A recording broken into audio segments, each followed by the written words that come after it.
Hi, I am Tony with Rainbow Restoration. Did you know that after a fire, the visible damage is only the beginning, and what you don't see can hurt you?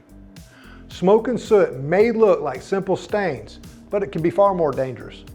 Soot is made up of toxic microscopic particles, often containing carbon, heavy metals, and acidic compounds.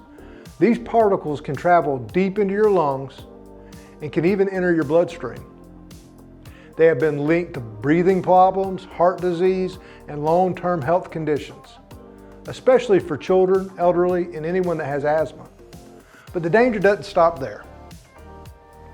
Soot clings to everything, to your walls, ceilings, furniture, and even into your HVAC systems.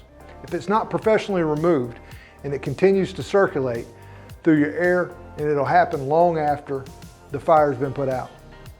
That's why it's so important that proper smoke and soot cleanup takes place.